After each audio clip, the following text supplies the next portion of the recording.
హేమావతిని దక్షిణ కాశీ అని కూడా అంటారు. ఈ ఆలయం పంచలింగ క్షేత్రంగా ప్రసిద్ధి చెందింది. చోళుల కాలంలో నోలంబు రాజుల ఆధ్వర్యంలో క్రీస్తు శకం 730లో నిర్మించారు. ఇక్కడ శివుడు లింగాకారానికి బదులుగా అరుదైన మానవ రూపంలో 5.8 అడుగులు చతుర్భుజంతో దర్శనమిచ్చే అద్భుతమైన పంచలింగ క్షేత్రం.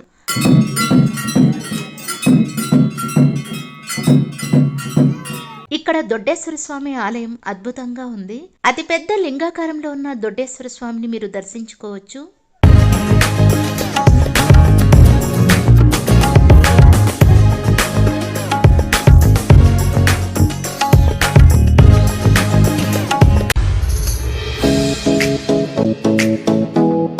ఈరోజు సత్యసాయి జిల్లా అమరాపురం మండలంలో గల హేమావతి గ్రామంకి వచ్చాను. ఈ దేవాలయ విశిష్టత అలాగే స్వామివారిని కూడా నేను వీడియోలో చూపించాను. తప్పకుండా మీరు ఈ వీడియో దయచేసి చివరి వరకు చూడగలరు. నేను మొదటిసారి ఈ దేవాలయంకి రావడం చాలా అద్భుతంగా ఉంది. ఈ దేవాలయం హెంజేరు శ్రీ సిద్ధేశ్వర స్వామి దేవాలయం గురించి తెలుసుకునే ముందు మన ఛానల్ని ఫస్ట్ టైం కనుక చూస్తున్నట్లయితే ప్లీజ్ సబ్స్క్రైబ్ చేసుకోగలరు. అలాగే వీడియో క్రింద ఉన్న లైక్ని క్లిక్ చేసి ఈ వీడియో మీ ఫ్రెండ్స్ అండ్ రిలేటివ్స్కి షేర్ చేయగలరు. దేవాలయం గేట్ లోపలికి మనం ప్రవేశించగానే లెఫ్ట్ సైడ్లోనే మ్యూజియం ఉంటుంది. అలాగే ఇక్కడ పార్క్లో పచ్చని చెట్లలో అనేక శివలింగాలు మరియు నంది విగ్రహాలను ఇక్కడ చూడవచ్చు.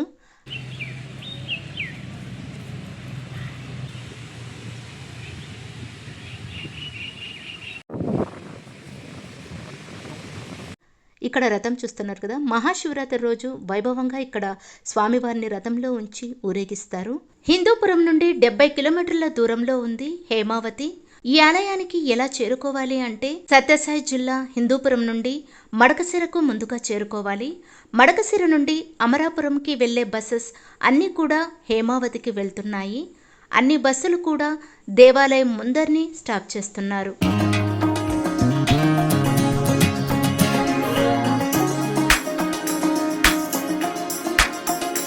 ఈ హేమావతి ప్రాంతాన్ని ముందు పెంజేరు అనేవారట.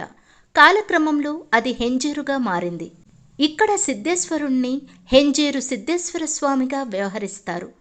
హెంగేరు అంటే బంగారం లాంటి ప్రదేశం. ఇక్కడ బంగారు వర్షం కురుస్తూ ఉండడంతో ఈ ప్రాంతానికి హేమావతి అనే పేరు వచ్చిందని చెప్తారు. హేమ అంటే బంగారం. నోలంబరాజు కుమార్తె హైమావతికి ఈ పేరు పెట్టబడిందని, అది తర్వాత హేమావతిగా మారిందని చెప్తారు. నోలంబ రాజులచే నిర్మితమైన ఈ దేవాలయం శిల్పకళా సౌందర్యానికి పెట్టింది పేరంటారు. నోలంబులచే నిర్మితమైన ఈ ఆలయాలు వాటి శిల్ప శైలికి, శివలింగాలకు, నంది విగ్రహాలకు ప్రత్యేకంగా నిలుస్తాయి.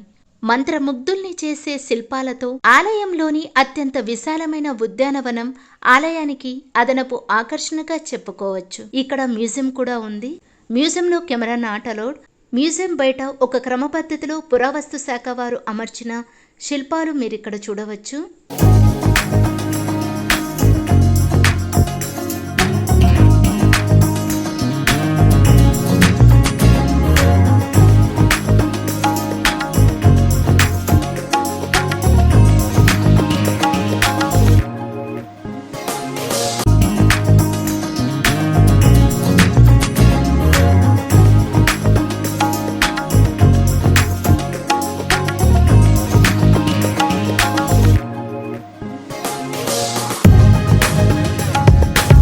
హేమావతిని దక్షిణ కాశీ అని కూడా అంటారు. ఈ ఆలయం పంచలింగ క్షేత్రంగా ప్రసిద్ధి చెందింది. ఇక్కడ సిద్ధేశ్వరుడితో పాటు మరో 4 శివలింగాలు కొలువై ఉన్నాయి. హేమావతి శ్రీ సిద్ధేశ్వర స్వామివారి ఆలయ ప్రాంతాన్ని అప్పట్లో నోలంబరాజులు పరిపాలించేవారట. అందుకే ఈ స్వామిని నోలంబేశ్వరుడు అని కూడా పిలుస్తారు. ఈ స్వామి నోలంబరాజు వంశీకుల కులదైవం. వీరి వంశానికి చెందిన చిత్రశేఖర, సోమశేఖర అనే రాజులు ఈ ఆలయాన్ని నిర్మించినట్లు చారిత్రక ఆధారాలు చెప్తున్నాయి. ఈ రాజులు తమకు సంతానం కలిగితే ఆలయాన్ని నిర్మించి విగ్రహ రూపంలో స్వామివారిని ప్రతిష్ఠిస్తామని మొక్కుకున్నారట. ఆ కోరిక నెరవేరడంతో ఈ ఆలయాన్ని నిర్మించారని చారిత్రక ఆధారాలు చెప్తున్నాయి. 1300 సంవత్సరాలు అయినప్పటికీ చెక్కు చెదరని అద్భుతమైన శిల్ప సౌందర్యం ఇక్కడ మనం చూడవచ్చు. ఈ ఆలయాన్ని చోళుల కాలంలో నోలంబు రాజుల ఆధ్వర్యంలో క్రీస్తు శకం 730లో నిర్మించారు. క్రీస్తు శకం 9, 10వ శతాబ్దంలో నిర్మించబడిన ఇక్కడ దొడ్డేశ్వర స్వామి దేవాలయం శిల్పకళకు చాలా ముఖ్యమైనది. ఇక్కడ సిద్ధేశ్వర స్వామి, దొడ్డేశ్వర స్వామి ఆలయాలు పశ్చిమాభిముఖంగా ఉండటం విశేషం. నోలంబ రాజులచే నిర్మితమైన ఈ దేవాలయం అద్భుతమైన శిల్పకళా సౌందర్యానికి పెట్టింది పేరు. ఈ హేమావతిలో శ్రీ సిద్ధేశ్వర స్వామి దేవాలయం మరియు దొడ్డేశ్వర దేవాలయం, మల్లికార్జున స్వామి ఆలయాల్లో ఉన్న స్తంభాలన్నీ నల్లటి రాతితో అత్యంత అందంగా చెక్కారు. ఇక్కడున్న అన్ని దేవాలయాల్లో పురాణ గాథలు చెక్కిన తీరు నాటి శిల్పుల కళా నైపుణ్యాన్ని తెలియచేస్తాయి. ఇప్పుడు మీరు ఇక్కడ చూస్తున్నది శ్రీ సిద్ధేశ్వర స్వామి దేవాలయం.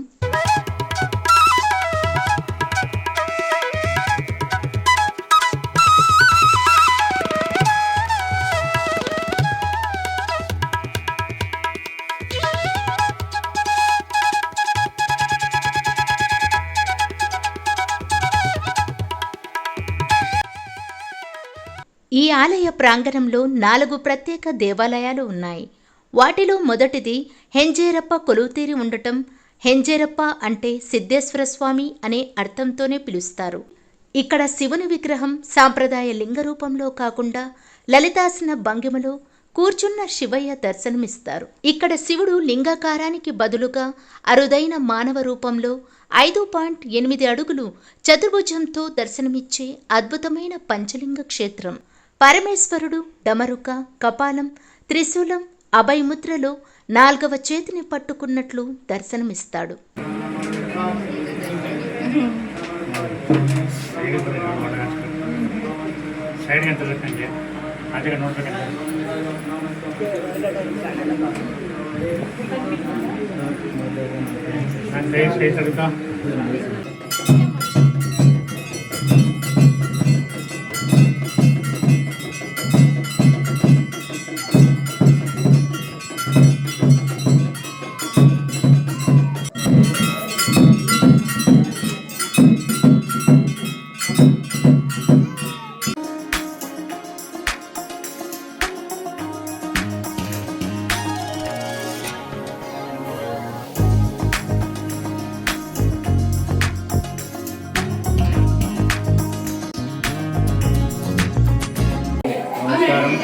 సత్యసాయి జిల్లా మడసిర తాలూకు అమరాపురం మండలం హేమావతి గ్రామం.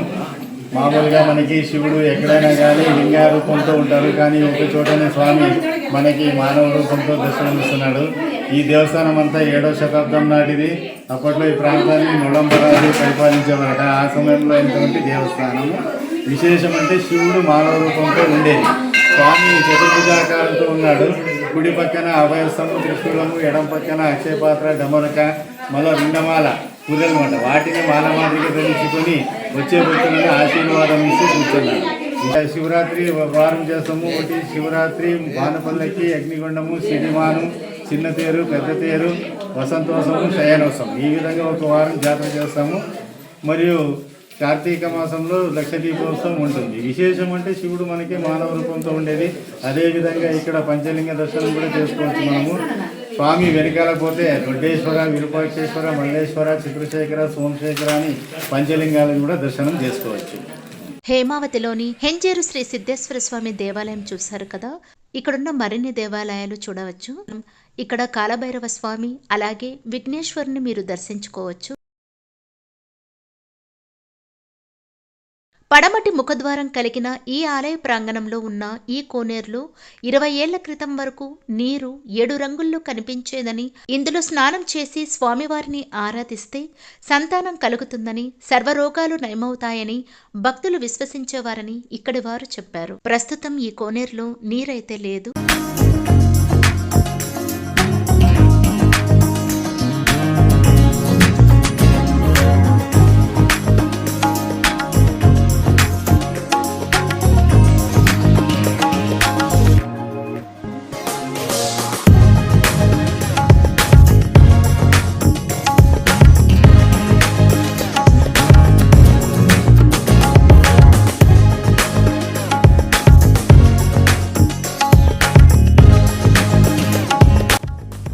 కోనేరు నుంచి కొద్ది దూరంలో ఇక్కడికి రాగానే శ్రీ మల్లేశ్వర స్వామివారి ఆలయం అలాగే శ్రీ దొడ్డేశ్వర స్వామి ఆలయంలో స్వామివారిని మీరు దర్శించుకోవచ్చు.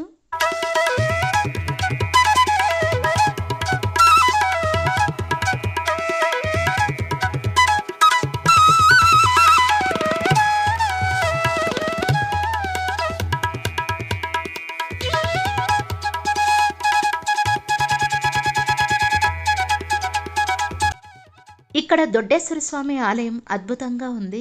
అతిపెద్ద లింగాకారంలో ఉన్న దొడ్డేశ్వర స్వామిని మీరు దర్శించుకోవచ్చు.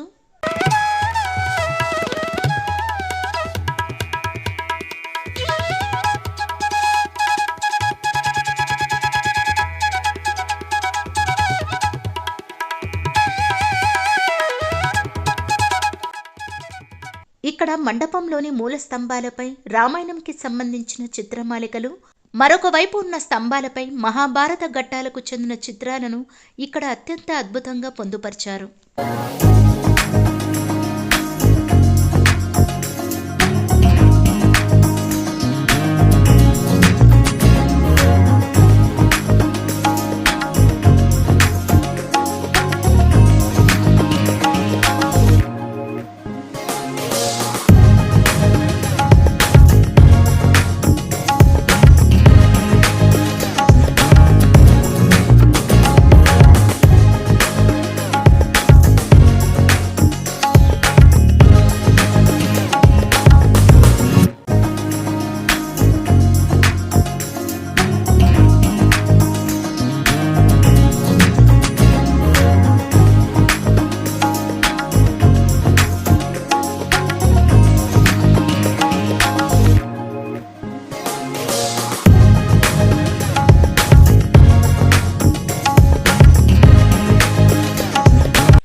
హేమావతి శ్రీ సిద్ధేశ్వర స్వామి ఆలయంలో అన్నదాన సేవా సమితి కూడా ఉంది. ప్రతిరోజు ఉదయం 11 గంటల నుండి మధ్యాహ్నం 3:30 వరకు అన్నదానం నిర్వహిస్తున్నారు.